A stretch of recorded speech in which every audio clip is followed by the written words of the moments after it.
How would you describe life? Not necessarily your life, although I am interested in hearing your answer to that question as well. No, just life in general, as a concept. Perhaps you'd explain it as some kind of force, present in all beings who live. Maybe as that impalpable essence which gives us the power to experience the universe. Or as something simpler, as the thing you're doing right now, living. In my Longman dictionary, this is what it says about life. The active force that makes those forms of matter, animals and plants, that grow through feeding and produce new young forms like themselves, different from all other matter, stones, machines, objects, etc. And in the Encyclopedia Britannica it says that, although a noun, as with other defined entities, the word life might be better cast as a verb to reflect its essential status as a process. These are all fine attempts at a description of life, and I'm sure you can come up with plenty more on your own. Since life is something we innately understand, even though none of these attempts hit the mark completely on their own. But life just makes sense to us, right? We feel like we can always pick it out of a crowd if need be. Life is everything, I've explained it as, and so much more, for it is everything to us, as we're nothing without it. But one question I have about how we view and interpret what life is, which really has nothing to do with life itself, is this. Why do we talk about life as if it's something that happens to us? I don't know if you've noticed, or if you even agree with me, but I feel like a lot of people, myself included, are just waiting for life to happen to them. There seems to be a tendency to interpret life as if it's not something that you do, like the quote from the Encyclopedia Britannica suggests, rather as if it's something that you attain. With this interpretation, we view life as if it's something we have to work towards in order to get to experience in full. Life then becomes something not really part of the here and now. It's not present in the present moment, but something that can only come to you if you're strong or ambitious enough to strive for it. In modern times, we throw around this term quite a lot, striving for the good life, which is meant to make us work towards attaining the things in life we wish to be ours. Maybe it's a certain job, a partner, a family, or a specific lifestyle. We strive for what we don't yet have and reach out to make it come to fruition, to make our lives into the good life. But if this is how we imagine life being, as something that only manifests itself through our action of working towards attaining it for ourselves, then it means we're never really alive if we're just living. If life is something you have to work for to get, then it's not really yours. Then who's holding your good life captive? So what then happens when we look away from our present moment and idolize the good life in the distance? Maybe that we forget how a good life is only an opinion based on our dreams and desires, and that life itself cannot be either good or bad. Life is just something we do. We live. So why do we insist on imagining it as something we have to wait or work for? Something for us to attain and make good? Why are we waiting for life to happen to us?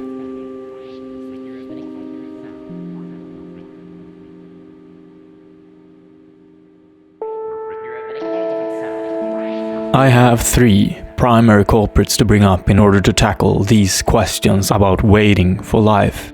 One is based on how our fear of death makes us run from life as it is.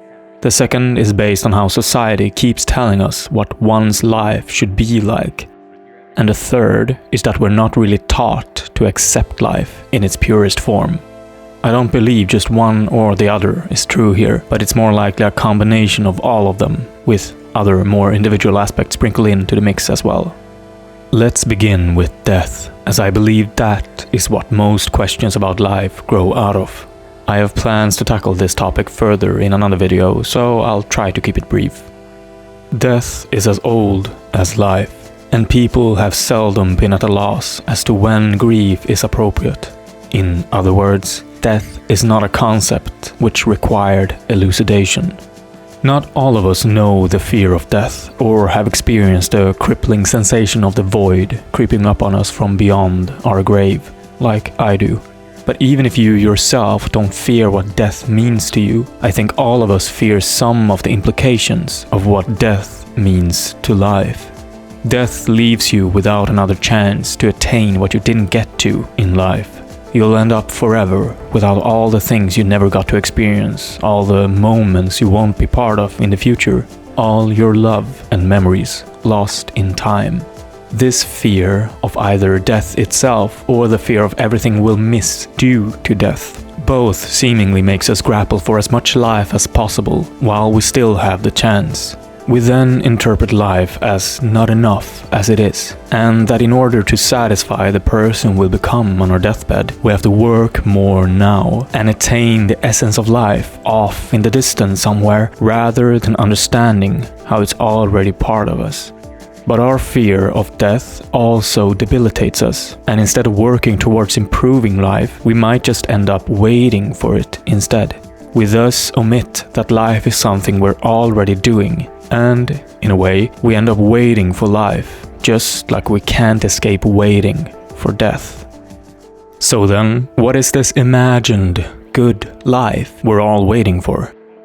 Perhaps it's the American dream for all you Americans, or the sanctity and safety of married life, or the stability of a well-paid job with enough free time to spend as you like. Are any of these options the supposed good life?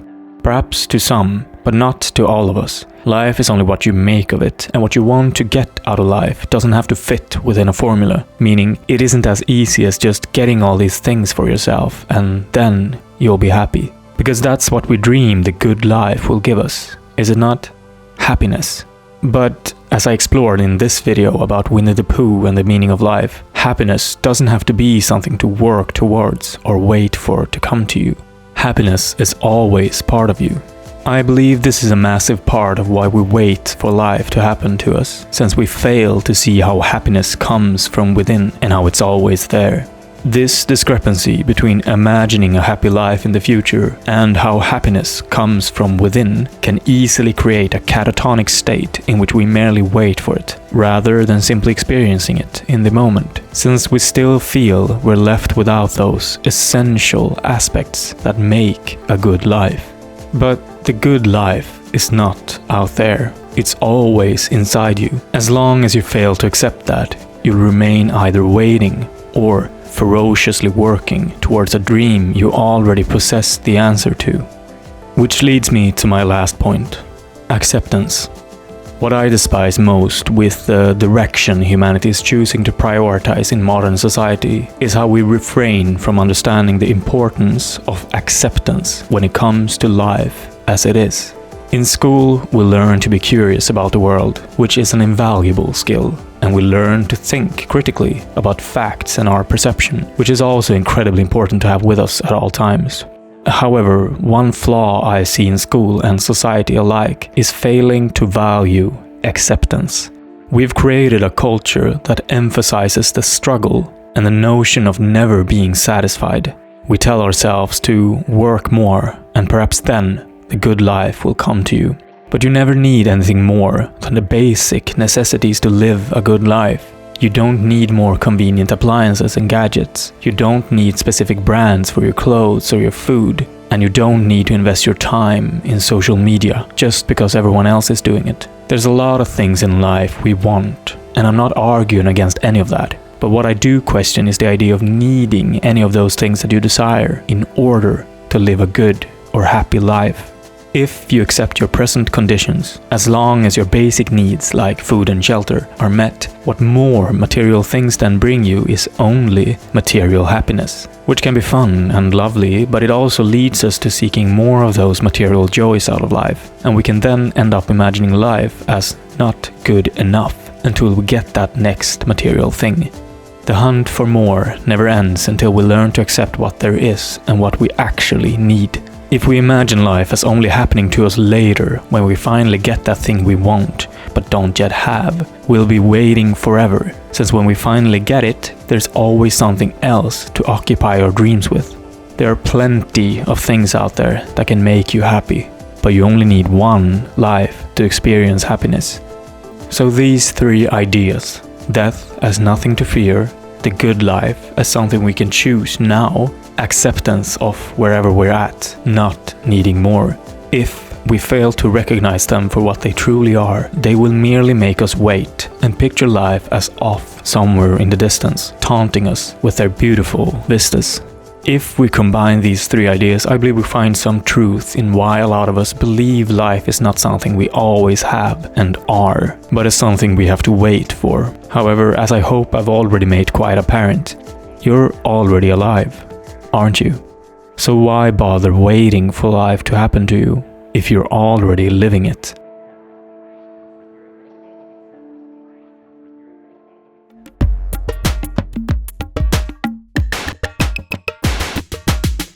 Like it says in the title of this video, if you're reading this, you're already alive. You're already here, and you're already breathing in what life is. Life is not something you attain through either working or waiting for it. Life is what you're doing. Life is the verb-like noun to end all verbs. It is you, and you are life. You don't need anything more to live a good life, and the fear of death shouldn't keep you from accepting that. We often talk about life as going by too fast, how we have to grab life by the horns so that it won't run away from us, leaving us empty yet full of regrets on our deathbed. But I think this is also because of our idea of life having to become a certain way before we can enjoy it. When we ferociously work towards attaining something we already have, we'll never get to our goal, since we're actively running away from it instead. As long as we imagine life as somewhere over there, we keep getting further and further away from what we have within ourselves already.